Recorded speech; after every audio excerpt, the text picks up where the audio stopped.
Hello friends, welcome to यदन investment academy. Good morning. आज की ताज़ा खबर में आपका स्वागत है। सबसे पहले हम ग्लोबल न्यूज़, फिर इंडिया स्पेसिफिक न्यूज़ और फिर stock specific news. Of course stock specific news ज़्यादा है बिकॉज रिजल्ट्स सीजन चल रहा है, तो रिजल्ट्स के बेसिस सबसे ज़्यादा न्यूज़ उसके बेसिस पे ही है। ठीक है, स्टार्ट करने से पहले, since elections are going on, election ये जो कूपन कोड चल रहा है on investindia.in, 33% discount on our model portfolios, stockometer and fundometer. ठीक है, तो उसका परफॉर्मेंस इस मॉडल पोर्टफोलियोज, हमारे 12 मॉडल पोर्टफोलियोज हैं, उनका परफॉर्मेंसेस वगैरह सब आप देख सकते हैं बिफोर बाइंग। ठीक है, तो इट्स वेरी गुड अगर आप एक टूल है आपके लिए to help you in investment, to understand कौन सा स्टॉक कैसा है, किस थॉट प्रोसेस से हमने किया है। बहुत सारी research, not just name of the stocks और म्यूचुअल फंड्स, बट बहुत सारी research also we share along with the portfolios. तो आप वेबसाइट पे जाइए ज़रूर, investindia.in, एक बार ज़रूर चेक कीजिए। स्टार्ट करते हैं सबसे पहले ग्लोबल न्यूज़ से। तो यूएस मार्केट्स थोड़ा जो है वो पॉजिटिव रहा ओवरऑल। एज आई सेड कि मोस्टली जो है रिजल्ट्स जो है उसके बेसिस पे रिएक्ट कर रहे हैं। एक नंबर देख रहा था मैं, तो ऑलमोस्ट अभी तक जितने रिजल्ट्स आए हैं, अभी almost I think majorly S&P 500 के 35 to 40% रिजल्ट्स आ चुके हैं। उसमें से ऑलमोस्ट 77% कंपनीज ने जो रिजल्ट दिए हैं, they are better than the expectation. ठीक है, तो और स्पेशली कंज्यूमर सेक्टर जो है वहाँ पर it has given better than the expectation results till now. ठीक है, तो इसकी वजह से ऑफकोर्स मार्केट एक पॉजिटिव मतलब कॉनोटेशन पे काम कर रहा है। ठीक है, मतलब और नेगेटिव न्यूज़ मिल रही है मार्केट को, जैसे इन्फ्लेशन रिलेटेड थोड़ी सी नेगेटिव मिली थी, right. Even GDP growth rate कम हुआ था, अभी जो नंबर आया है यूएस का Q4 का नंबर, तो बीच बीच में उनको नेगेटिव, और इवन अगर हम ओवरऑल 10 ईयर जीसेक भी देखें तो वो भी 4.6 प्लस है। तो देर इज इनफ एक नेगेटिव न्यूज़ है मार्केट में, but still because of the results going on well, तो अगेन ऑफ कोर्स मतलब स्टॉक मार्केट इज सेइंग कि भाई नंबर्स अच्छे आ रहे हैं कंपनी के, तो इसका मतलब, और कंपनी की ओवरऑल कमेंट्री भी ज़्यादा बियरिश नहीं है, राइट। तो मतलब इकोनॉमी ठीक ठाक कर रही है और चलेगा ऐसे, मतलब जैसा चल रहा है अच्छा चल रहा है, तो ऐसा चलता रहेगा with even high inflations, decently high inflation, मतलब with respect to US, still the numbers are well. तो मतलब इकोनॉमी ठीक ठाक कर रही है, राइट। तो ये सारी चीज़ें हैं। टेस्ला ने भी 15% किया, क्योंकि वहाँ पर I think Elon Musk went to China, और कुछ फुल सेल्फ ड्राइविंग के ऊपर काफ़ी ज़्यादा फोकस कर रहे हैं। FSD जो बोला जाता है, full self driving, right. Robots मतलब कार चलाएंगे बेसिकली, तो उसके ऊपर काफ़ी फोकस है। तो दे आर सेइंग कि हम, उन्होंने वहाँ पर चाइना में जाके बात की है, and China is okay to introduce that technology in China. तो ये सारी चीज़ें बेसिकली चल रही हैं, और इसकी वजह से पॉजिटिव ओवरऑल रहा है। As I said, G Sec, US G Sec जो है वो अभी भी ऑलमोस्ट 4.6 प्लस ही है। जर्मनी के इन्फ्लेशन के नंबर्स आए, जो 2.2% आया वो, ठीक है, एंड इन अप्रैल 2024।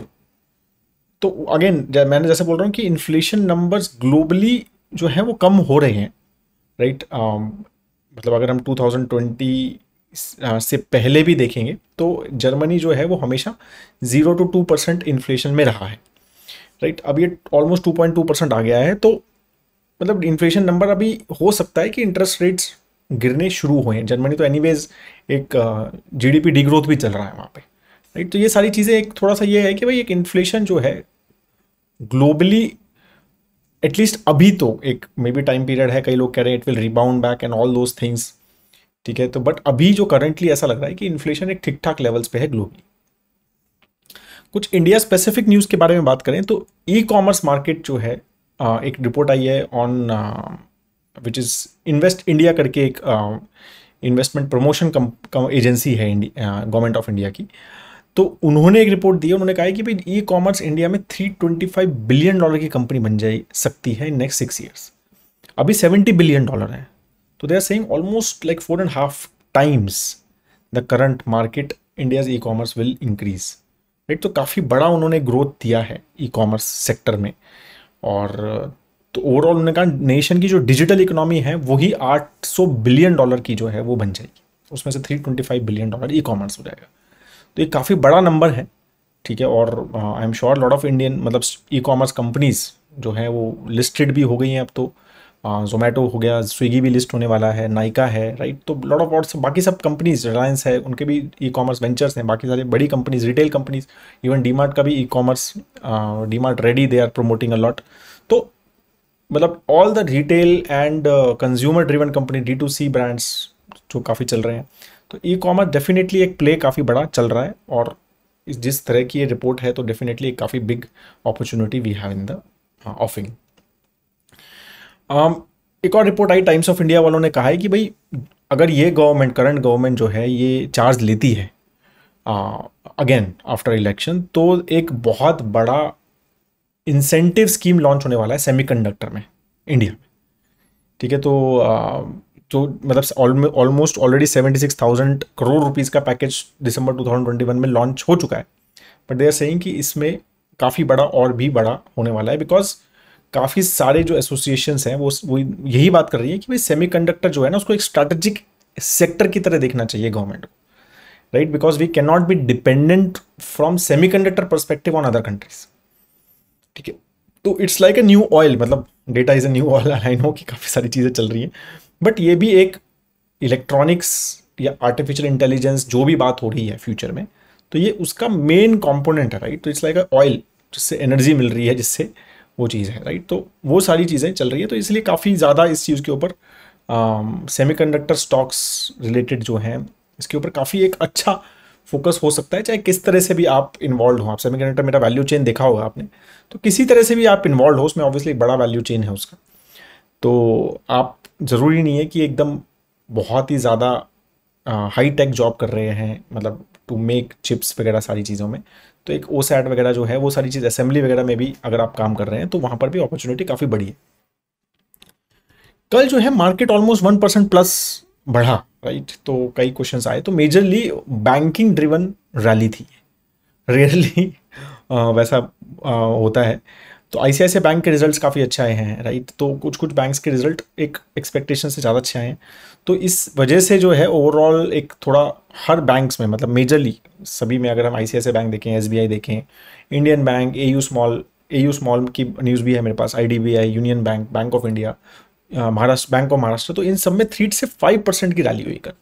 और axis bank, IndusInd bank, even Kotak Mahindra bank और HDFC बैंक, मतलब एक्सेप्ट IDFC फर्स्ट, मेरे को लगता है कि रिजल्ट थोड़ा डिसअपॉइंटिंग लगा मार्केट को। सैटरडे को जो रिजल्ट आए थे, तो वो थोड़ा नेगेटिव रहा, बट एक्सेप्ट ऑल, राइट। तो there were lot of positivity in the banking sector, and that's why the overall market grew. तो स्टॉक स्पेसिफिक न्यूज़ के बारे में बात करते हैं। तो जैसे मैंने बताया कि AU स्मॉल फाइनेंस जो है, एक RBI की जो नई गाइडलाइंस आई है, जिसमें उन्होंने कहा है कि भाई यूनिवर्सल बैंकिंग लाइसेंस भी, अभी वो स्मॉल फाइनेंस बैंक है, तो स्मॉल फाइनेंस बैंक एक अलग होता है, उसके काफ़ी सारे रिस्ट्रिक्शंस होते हैं इन टर्म्स ऑफ कि भाई इतनी ब्रांचेस छोटे सिटीज़ में होनी चाहिए, Tier 2 टाउन्स में, Tier 3 टाउन्स में, इस तरह के आप लोन्स दे सकते हो, उस पर भी उनकी रिस्ट्रिक्शन होती है कि प्रायोरिटी सेक्टर लेंडिंग को इतने लोन्स आपको देने हैं, तो काफ़ी सारी उनकी रिस्ट्रिक्शन होती है। ठीक है, लेकिन अब नॉर्मल जो कॉर्पोरेट लाइसेंस होता है, जैसे HDFC बैंक के पास है, कोटक के पास है, एक्सिस के पास है, या IDFC फर्स्ट के पास है, तो इनको ये सब रिस्ट्रिक्शंस बहुत कम होती हैं थोड़ी बहुत, बट मतलब काफ़ी रिलैक्स रहता है। तो उन्होंने जो जिस तरह का नया कुछ गाइडलाइंस लेके आए हैं RBI, तो उसमें सिर्फ AU स्मॉल फाइनेंस बैंक ही ऐसा स्मॉल फाइनेंस बैंक है, 13 स्मॉल फाइनेंस बैंक में से, जो ये सारी 11 है करंटली, एक तो भी एक्वायर कर लिया उन्होंने, राइट। 12 थे, अभी 11 हो गए। तो वही एक ऐसा बैंक है जो इसमें सब चीज़ों में फिट हो रहा है, मतलब they can currently be eligible to apply for, अब मिलेगा नहीं मिलेगा वो बात अलग है, but they are eligible, only they are the only bank which is eligible currently. तो बाकी सारे जो स्मॉल फाइनेंस बैंक है, इक्विटास हो गया, या फिर उत्कर्ष हो गया, या उज्जीवन हो गया, राइट, तो इनको अभी एलिजिबिलिटी नहीं है, वो तो लग रहा है 1-2 साल और लगेंगे उनको वहाँ पर पहुँचने में। तो सिर्फ AU स्मॉल फाइनेंस, इसलिए थोड़ा सा उसको पॉजिटिवली मार्केट देख रही है 1-2 दिन से इस न्यूज़ के बाद। और अगर उनको बैंकिंग लाइसेंस मिल जाता है, फुल फ्लेजेड बैंकिंग लाइसेंस, तो ऑफकोर्स तो स्केल जो है वो काफ़ी बढ़ा सकते हैं उसको। तो ये सारी चीज़ें, एम्बेसी REIT, अगर आप, मतलब हम REITs को भी काफ़ी फोकस करते हैं, we review them on our stockometer platform, आपको पता ही होगा, काफ़ी हमने वीडियोज़ भी बनाए हैं REITs पे, राइट। तो एम्बेसी जो है सबसे बड़ा REIT है इंडिया में, तो उनका 3000 करोड़ रुपीज़ का QIP अप्रूव हो गया है।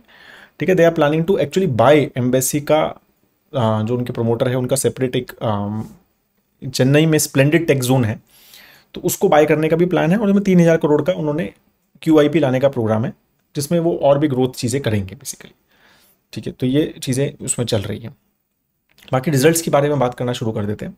तो KPIT का कल रिजल्ट आया, स्टॉक भी भागा रिजल्ट के बाद। पैड जो है 47% जो है ईयर ऑन ईयर ग्रो हुआ, Q-on-Q भी 5.8% ग्रो हुआ।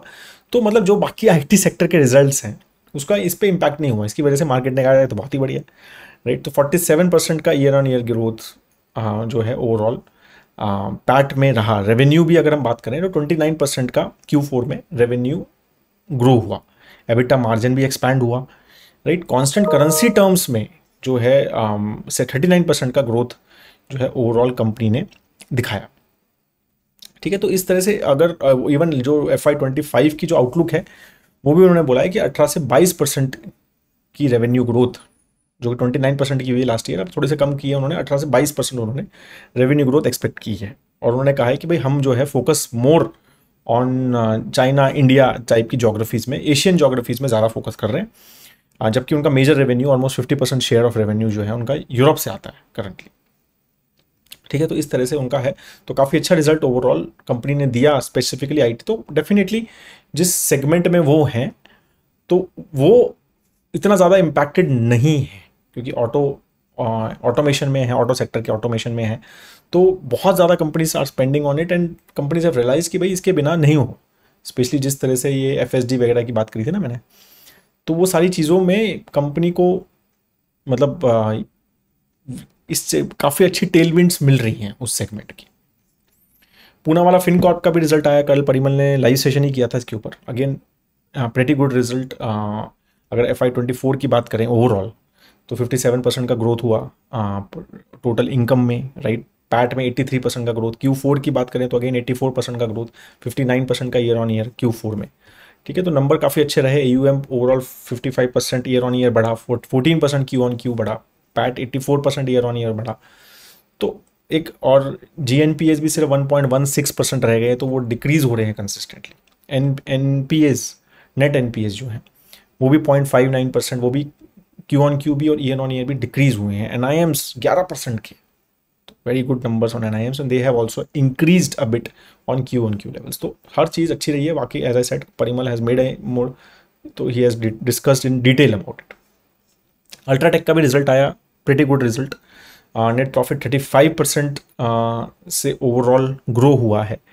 एंड तो मेजर जो ग्रोथ आई है वो रेडी मिक्स कॉन्क्रीट, RMC जो बनाते हैं, वो रेडी मिक्स कॉन्क्रीट जो ट्रक देखे होंगे ना आपने, वो गोल गोल वाले रेडी मिक्स वाले, तो उसमें काफ़ी अच्छा ग्रोथ आ रहा है, 37% ईयर ऑन ईयर ग्रोथ। और इवन Q-on-Q भी 21% का ग्रोथ आया है उसमें, राइट। और grey cement also, overseas grade cement exports में भी चीज़ें बढ़ रही हैं, 10% का ग्रोथ आया है ओवरऑल, राइट। और ओवरऑल डोमेस्टिक जो है वो 7%। अब उनकी जो मेन है कैपेसिटी यूटिलाइजेशन ऑलमोस्ट 98% हो गई है, तो इसलिए डेफिनेटली उनके जो केपेक्स वगैरह के जो वेरी एग्रेसिव प्लान्स हैं वो वर्क अगर होते हैं तो आगे जो है ग्रोथ एक्सपेक्टेड अच्छी होगी, और हो सकता है वो एक्वायर वगैरह भी करने का प्लान कर सकते हैं। 98% का अगर उनका वो है, राइट। तो केपेक्स काफ़ी स्ट्रॉन्ग चल रहा है, ग्रोथ केपेक्स मतलब overall capex they are saying कि हमारा FY24 का 9,000 करोड़ का था, FY25 में 9,500 करोड़ का केपेक्स करने का प्लान है। इसमें 70% तो ग्रोथ केपेक्स है, राइट। 13% ESG केपेक्स है, मतलब उसको ग्रीन करना, मतलब काफ़ी सारी कोल से एनर्जी वगैरह जो जनरेट कर रहे हैं उसको वो विंड एनर्जी या सोलर एनर्जी में कन्वर्ट कर रहे हैं। सारी सीमेंट कंपनीज इस चीज़ पे काफ़ी फोकस कर रही हैं, तो वो सारी चीज़ें भी, उस पर भी 13% का केपेक्स है, बाकी जो है 16% का और है। तो इस तरह से कंपनी है। तो ये काफ़ी इंफ्रास्ट्रक्चर की बहुत अच्छी स्टोरी है। अगर हम सीमेंट सेक्टर देखें, किसी को इंफ्रास्ट्रक्चर सेगमेंट में इन्वेस्ट करना है तो मुझे लगता है कि इंडिया में जो सीमेंट सेक्टर है वो काफ़ी स्ट्रॉन्ग है, और काफ़ी अच्छी, काफ़ी बड़े प्लेयर्स हैं, काफ़ी बड़े ग्रुप्स हैं, और मतलब काफ़ी अच्छा उसमें, मतलब अगर एक सीमेंट सेक्टर का मुझे लगता है काफ़ी अच्छा एक ऑप्शन है। अगर आपको एक सीमेंट मतलब सॉरी इंफ्रा स्टोरी इस पर्सपेक्टिव से एक सेक्टर में डालना है, because cement directly real estate और इंफ्रा स्टोरी है क्लियरली।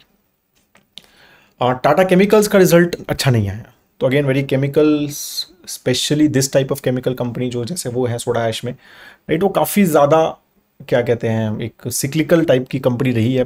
1-1.5 साल पहले टाटा केमिकल्स एक काफ़ी हॉट स्टॉक था, राइट। बीच में भी काफ़ी हॉट हो गया था वो, बिकॉज ऑफ टाटा सन्स में जो उनका स्टेक है उसकी वजह से।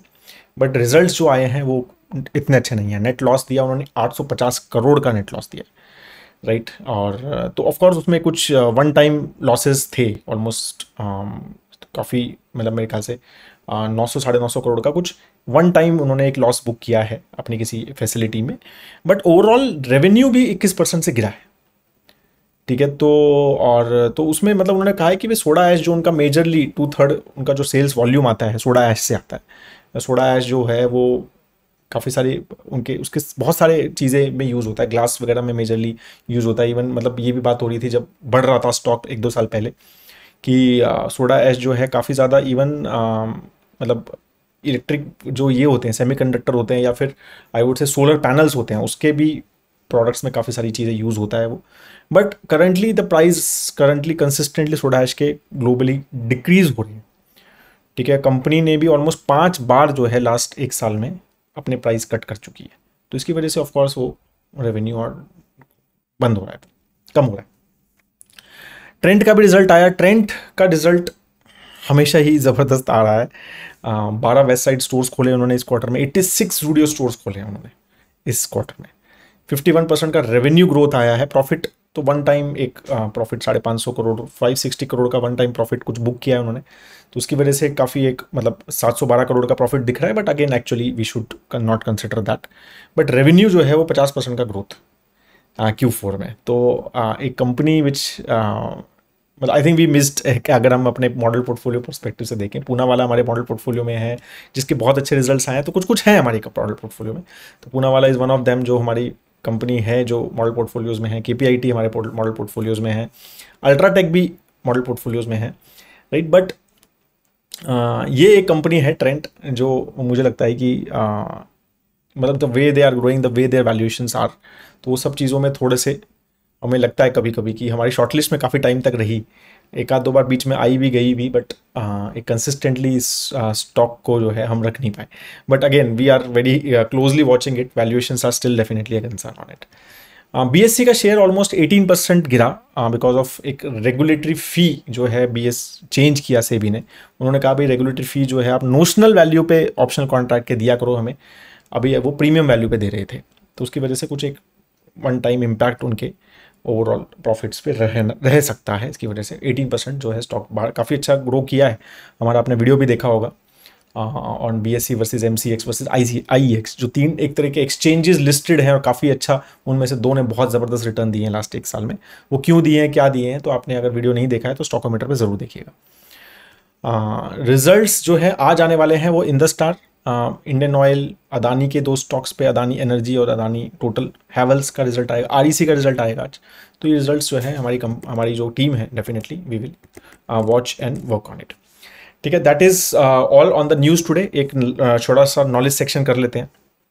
तो एक इमेज, काफ़ी ज़्यादा इस बारे में बात होती है। आई थिंक परिमल ने भी 1-2 लाइव सेशंस में और हमारा एक बार 1 फेस-टू-फेस सेशन हुआ था जो पूना में, उसमें भी काफ़ी इस बारे में बात हुई थी कि भाई why it is important to be in the market also, right. बहुत सारे लोग जो है टाइम करने की जो कोशिश करते हैं उसमें बहुत बार you miss the best days, right. ये एक नॉर्मल चीज़ है क्योंकि हम ना बहुत बार मार्केट को कि यार अभी तो वैल्यूएशन, अभी बहुत ज़्यादा लोग आप इन्वेस्ट क्यों नहीं कर रहे हैं मार्केट में, मतलब अगर कोई आदमी इन्वेस्ट नहीं कर रहा है करंटली तो क्यों नहीं कर रहा है, क्योंकि मार्केट्स हाई पे है, that is the reason, right. तो इसकी वजह से काफ़ी बार हमें, मैं वही कह रहा हूँ कि नंबर्स रिलेटिवली अगर हम देखें तो इवन जनवरी 2023 में भी मार्केट्स काफ़ी हाई लग रहे थे, ठीक है। और तो इस तरह से अगर हम फरवरी 2020 में भी देखें तो मार्केट उस टाइम पे भी देवर लॉट ऑफ रीजंस कि नहीं यार मार्केट्स सस्ते नहीं हैं, एक प्रीमियम पे हैं या फिर एक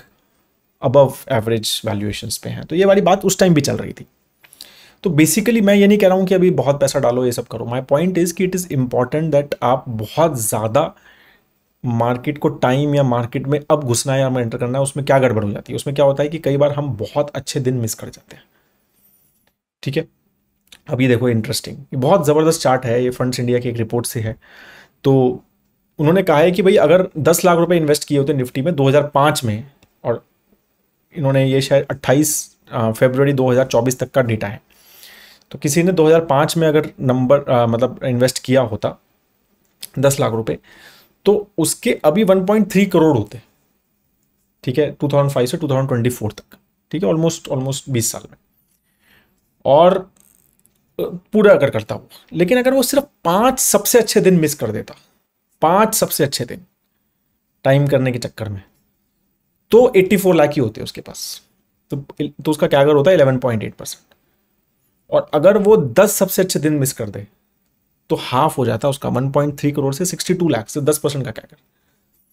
तो again the point here is कि, तो आप ये देखो कि मतलब कितने दिन हैं 20 साल में, सिर्फ 5 दिन किसी ने इन्वेस्टमेंट करके नहीं रखी थी उस टाइम पे। मतलब एक बार 17% भी मार्केट बढ़ा हुआ है 2008 नवंबर 9 में या 8 में, ठीक है, तो 17% एक दिन में बढ़ गया था। तो अब वो उस दिन नहीं हुआ, आप 17% जब बढ़ा है मार्केट, तो आपके रिटर्न्स कैसे आएंगे, ठीक है। तो इस तरह से बेसिकली उन्होंने कैलकुलेशन की है भी, जो टॉप बेस्ट डेज हैं उसमें अगर आप नहीं हो तो आपके रिजल्ट्स रिटर्न कैसे आएंगे। तो पॉइंट बेसिकली मैं यही कहना चाह रहा हूं कि आप जो है ना मार्केट को टू मच टाइमिंग की कोशिश मत करो, because it is very unpredictable. अभी कल भी 1.25% बढ़ गया मार्केट, कोई रीज़न था, कोई रीज़न नहीं था, क्या मतलब कुछ भी आप मान लो, कोई खास रीज़न था क्या, नहीं था, right. But the point is कि if I am not there in that 1% up, एक दिन में 1% अप, तो फिर then it becomes a problem, right. Then वही है, मेरे के रिटर्न्स मेरे इंपैक्ट होने ही है। तो इसीलिए ये सारी चीज़ें हमें समझनी है कि we should be present in the market as well. अगर फिर लॉन्ग टर्म इन्वेस्टर है तो आप स्पेशली, तो बहुत ज़्यादा ये टाइम पे इन्वेस्ट करूंगा, ये नहीं करूंगा, वो बहुत ज़्यादा मत देखो। हाँ, एक अगर आपको अच्छा लगता है, देखना है, तो एक वो बना लो कि यार इतने ही समय तक रुकूंगा, बस इसका मतलब रुकूंगा नहीं, मैं रुकता ही नहीं रहूंगा। एक कई कई आई हैव, मतलब आई स्टिल हैव पीपल जिनको मैं बात करता हूँ, या कुछ क्लाइंट्स जो मतलब अभी तक 2020 से अभी तक इन्वेस्टमेंट कर नहीं पाए, they are still waiting for Nifty to hit 8000। तो again my point is that कि do not wait too much to invest, ठीक है। करो आप रेगुलरली, स्टैगर फेम फॉर्म में करो अगर आपको लग रहा है कि मार्केट्स हाई पे हैं, बट इन्वेस्टमेंट करो। बिकॉज अगर इस तरह की कुछ अच्छे दिन चले गए तो फिर बहुत ज़्यादा सिग्निफिकेंट, और बहुत बार ऐसा होता है ना कि यार उसके तो अच्छे रिजल्ट नंबर्स वो आते हैं, रिटर्न्स उसके तो बड़े अच्छे आ रहे हैं, ये तो बात कर रहे हैं इतने अच्छे रिटर्न्स, मेरे तो नहीं आ रहे, मेरे तो रिटर्न्स बिल्कुल बेकार है। तो वो ये सब रीजंस ही रहते हैं, ठीक है। That is all I wanted to talk to you. Thank you so much guys. I hope that आपको ये वीडियो अच्छा लगा तो अच्छा, तो प्लीज़ ज़रूर वीडियो को लाइक कीजिए, शेयर कीजिए अपने फ्रेंड्स एंड फैमिली के साथ, ठीक है। और आप इलेक्शन जो हमारा कूपन कोड चल रहा है उसको भी चेक कर सकते हैं इन्वेस्टइंडिया.in पे। Thank you so much, have a great time ahead. जय हिंद दोस्तों।